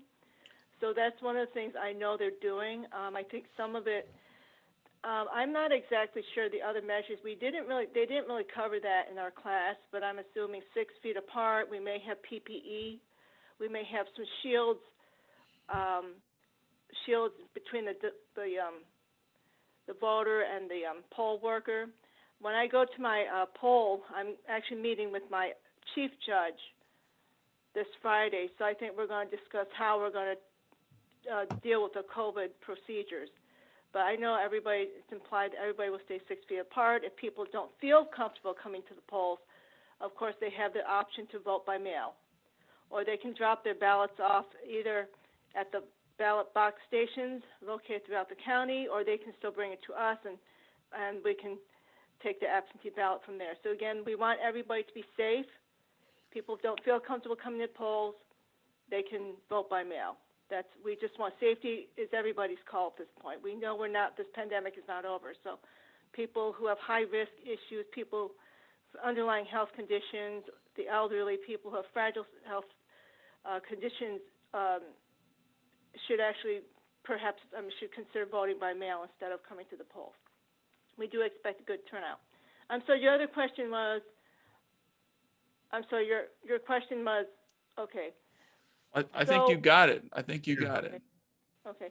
So basically, that's what poll workers do. I do provisional voting. I'm actually a provisional judge, which means I process people who are voters who have special situations. Like, for instance, if somebody's identity is challenged, or if somebody, for instance, moved like 21 days and they didn't get their registration process in time, but they still want to vote at the polling place they're at. And some exceptional situations in which they have to vote provisionally. Now, provisional ballots aren't scanned, though. They have a special envelope that they have to put it in, and the election director will decide whether those votes count, because most people will have their votes scanned if the registration's fine, everything looks good. The other thing we have this year is same-day registration.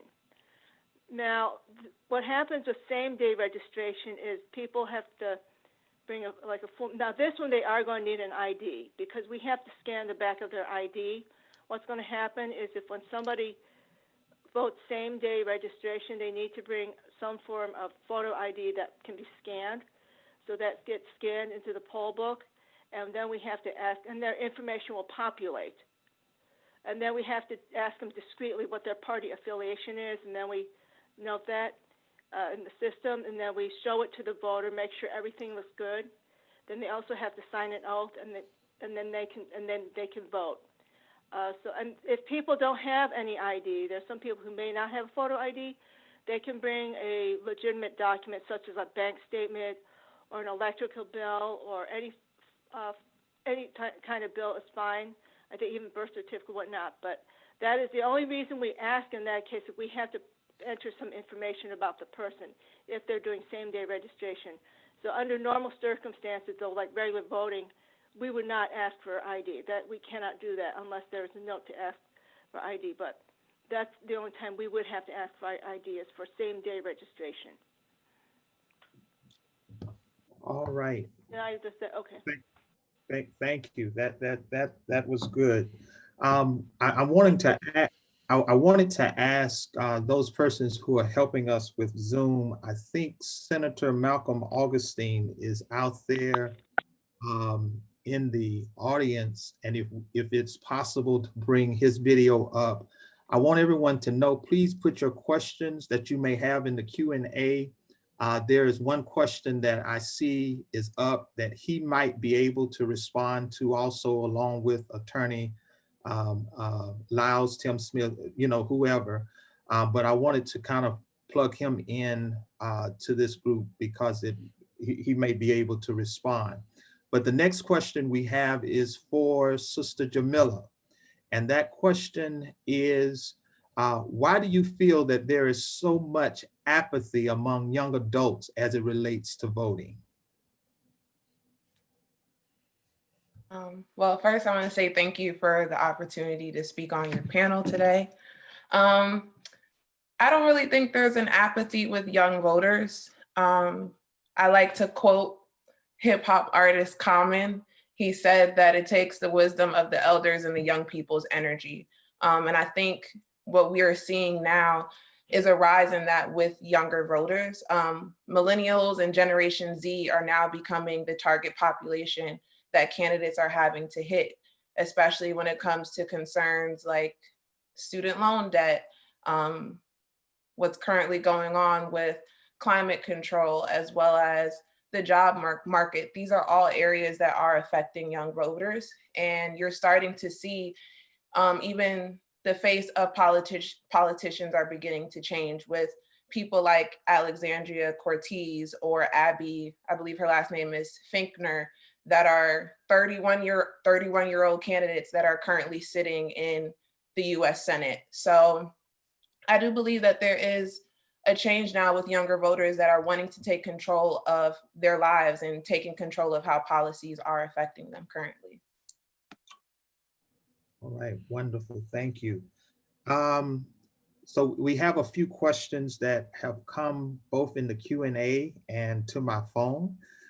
So we're gonna try to maneuver through both of them. And I would ask that we open it up to all of the panelists that we have here, persons who can respond to the question.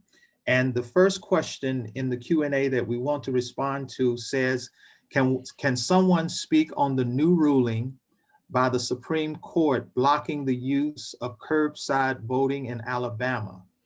This is a huge blow to people with disabilities and vulnerable older Americans who are concerned about the spread of COVID in indoor polling places. Who wants to take a shot at it? Okay, go ahead, Brother Lyles. And Brother Smith, I let Brother Smith and then I get to you, Brother Lyles. Well, I just recently read the ruling, and there may have been a deadlock of 4-4 or 5-3, but I think it's probably one of those things that derives from what's called the Purcell rule. The Purcell principle was a principle first discussed by Chief Justice Roberts back in 2006, basically saying that he believed that the Supreme Court shouldn't change anything going on the ground in any state as it relates to elections if it was close to the voting time or the election day. And so it may be a result of that is why the Supreme Court backed away from really making any change. And basically what they said was they let it stand without really deciding or writing an opinion. So that's probably what is affecting this particular change. There's nothing legal about it. It's just a principle that Justice Roberts says for the Supreme Court. We'll stay away from it because it's too close to the election, and any changes might cause more confusion. Okay, Brother Smith, go ahead, sir, Mr. Smith. Well, I was just going to say, I mean, the Supreme Court since Shelby versus Holder has not been on the side of voting rights, and it's just sort of going downhill. And really, in the past, the federal courts have been sort of the sole remaining bulwark for voting rights, and not at the Supreme Court level, but below. And it's just very worrisome. And obviously, with this new nomination, which is obviously going to go through, it doesn't bode well for voting rights decisions. During this election cycle or down the road for a while. Okay, thank you. I wish I had better news. Yeah, that's the reality. So another question that came to my phone, and maybe this might be to Brother Julio, is what are some ways that brown and Black people in this day and time, in this era, and it can kind of partner together, if you will, in causes, since this is affecting both, both nationalities, both culture of people. Yeah, no, and for those who don't know, I think Turner, especially after Pastor Kearney's leadership, you guys have done a great job at closing that gap and building that sense of community between your church and obviously the Latino and immigrant community. I think you've been ahead of this for a couple of years now, and we can follow your lead on that. And that's obviously getting involved. There are many organizations that are collaborating together who represent a vast, a diverse group of people. And I think that's how you really start building up that coalition. And it really comes down to that Black-Brown coalition. We are, in my opinion, we're moving towards the same goal. We're trying to make sure that everyone has access and their voices are heard. And just one thing that I wanted to mention in the question that Pastor Hild asked was, what is happening? What is being done? I do want to give an example that I personally know, individuals, dreamers, folks who are not eligible to vote, but they are out there canvassing, they're making calls, they're phone banking to not only get, their relatives and friends who can vote, but to get other folks to vote as well, to get low income African-American voters, folks who have never voted before, to come out and vote. So I think that coalition is key, and that coalition doesn't happen overnight. That's something that happens even after the election. And here in the county and in the state, we've been doing a good job in building that. But obviously, there's a lot more that needs to be done. But I think we are going, we're moving in the right direction. Okay. And sorry, Pastor Hill, I guess this is the benefit of folks having your number.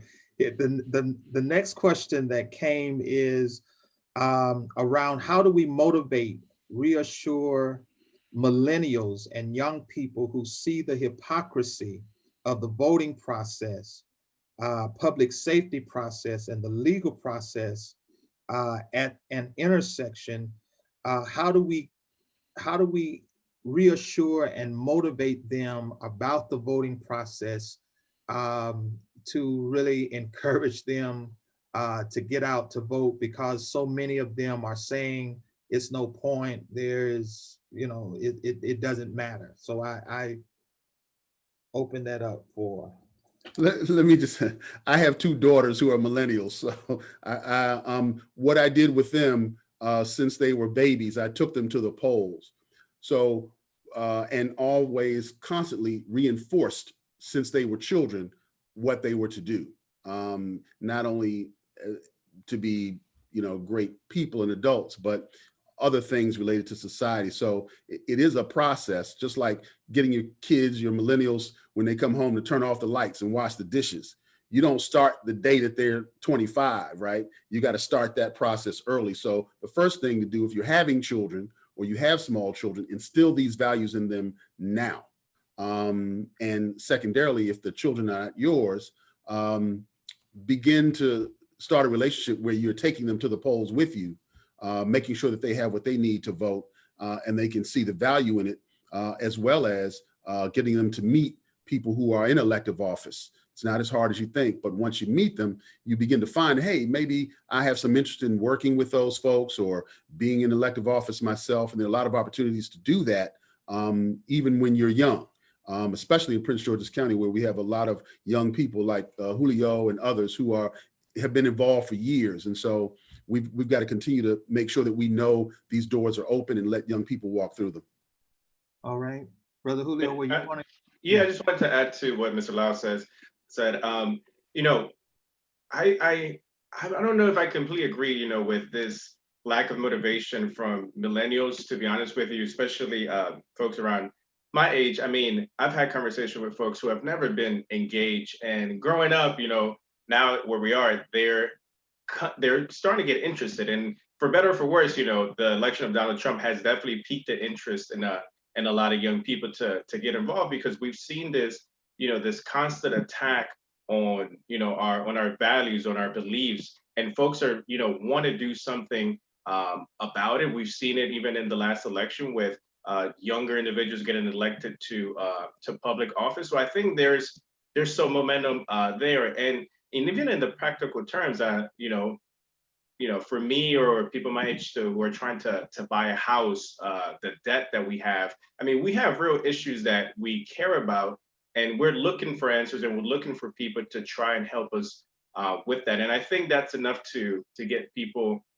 involved. And like Mr. Lau says, it always starts when we're young. So it's my responsibility, with my younger brother who's 18, to try to get him to come along and keep track of these issues, because they obviously have a huge impact. And we all know that it doesn't stop, on election day. The work continues to happen, just like Reverend, like it was mentioned in the movie, it's all in the policy. And that's one of the reasons I stay involved, because I know the impact it can have.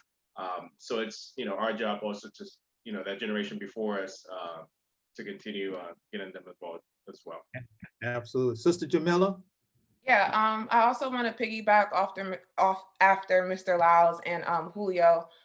I think it's important, yes, to educate millennials on the voting process, especially when it comes to the Electoral College. A lot of us, or a lot of people in general, really don't understand that system. When we think of voting, we oftentimes only think of the popular vote and don't think about that other component of what the Electoral College is and how they operate. But I think it's also important to meet people where they are. That's something that I learned a lot in my social work program, is when working with clients or working with communities, you have to go where those folks are. And candidates are going to have to start meeting young people where we are and kind of speaking to the needs that affect us. So what I'm seeing, especially within my group of friends and group of millennials, is that we're starting to utilize and spread the education and spread the knowledge through our social media platforms. That's where most of us are. That's where most of us have our conversations. That's where most of us get our information from.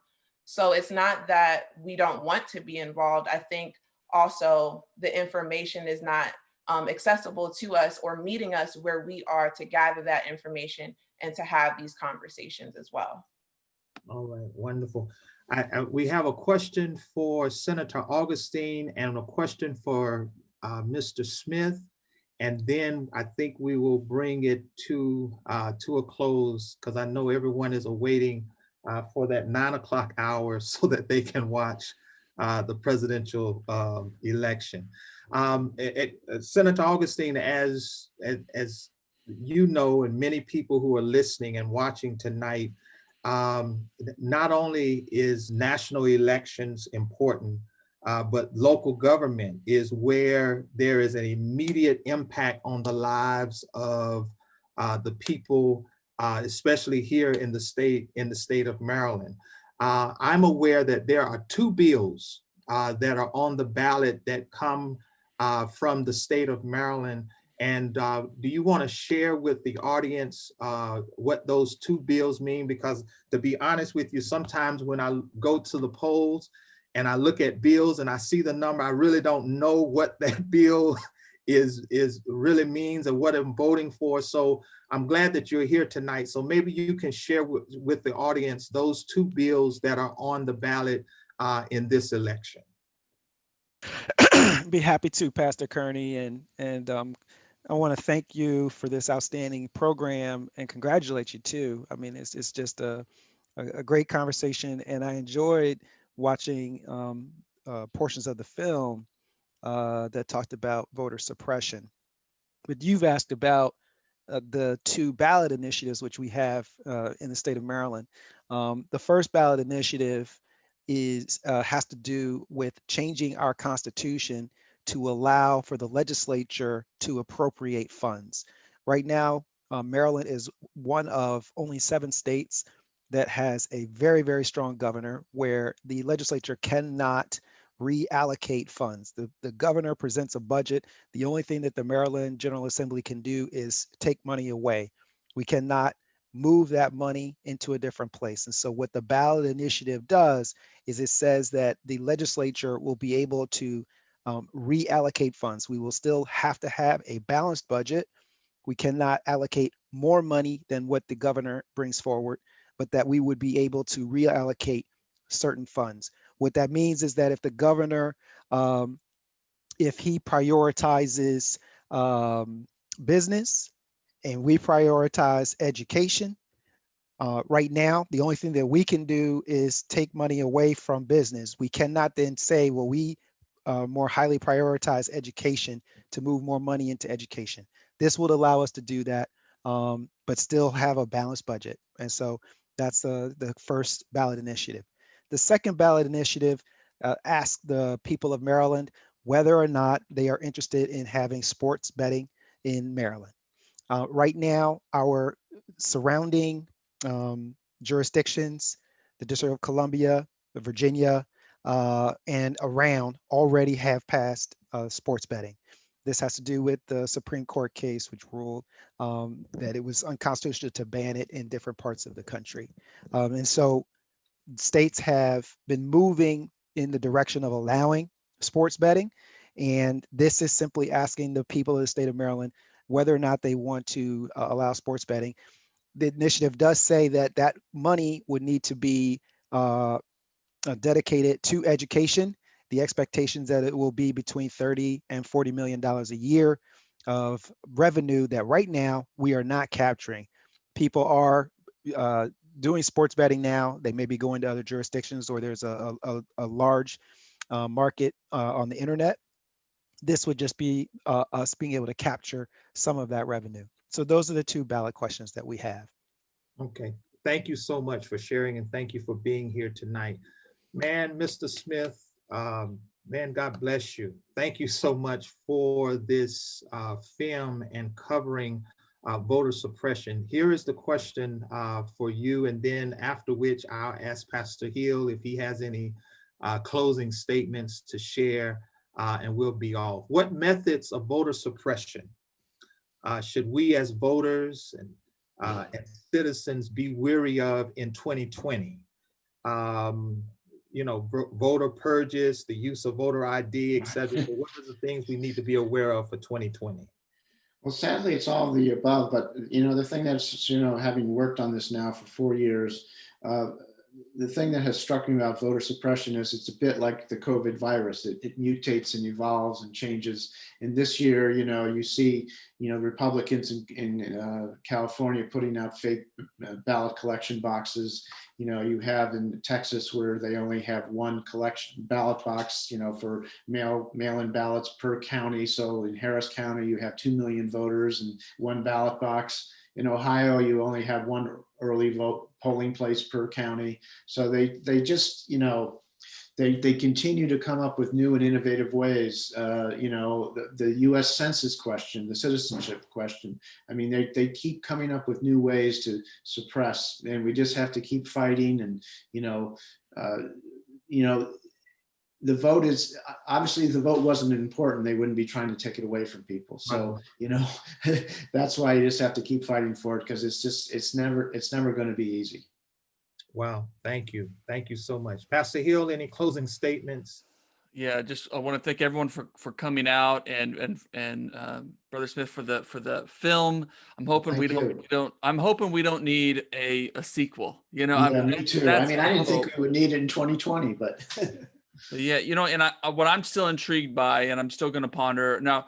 Reverend Barber is part of my denomination, the Christian Church Disciples of Christ. We're really grateful for his leadership and grateful for the movement he's building.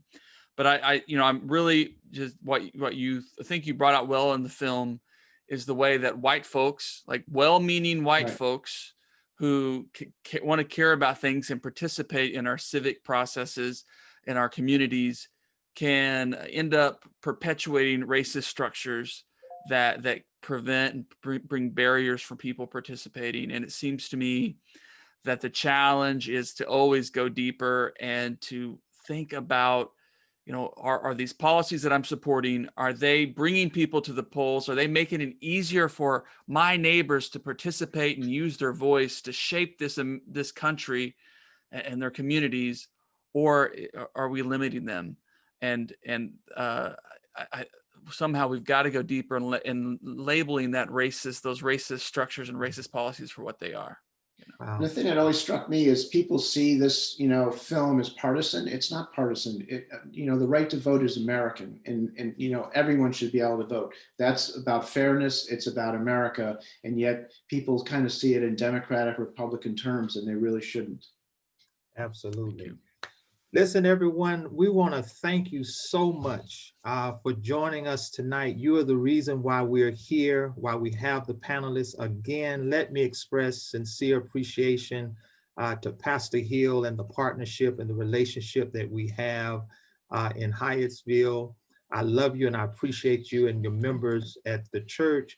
Mr. Tim Smith, again, bravo, my brother, for sharing the movie with us. I want to ask Sister Chandel to make sure that she puts in the chat session the website for persons who are wanting more information about the movie. You just go to the website www.riggedthefilm.com. We're going to put that in the chat session. Great, thank you. So that persons can go to the website to get more information about this movie. Let me thank our panelists. Brother Julio, thank you so much. Attorney Lyles, thank you so much. Brother Ben Jealous, thank you. Sister Jamila, thank you so very much. Senator Malcolm Augustine, thank you for coming in at the not so much at the last minute, but came in right on time to share with us. Thank you, thank you, thank you. Let me thank the social action team. Let me thank the members of University and Turner. Let me thank the community at large. Thank you, Pastor Hill. You all have a good night. Make sure if you have not mailed in your ballot, make sure that this week and next week and on November the 3rd, make sure you go and vote. Vote because your life depends upon it. All right. You all have a good night. Thank you all so much. God bless. Bless. Thank you.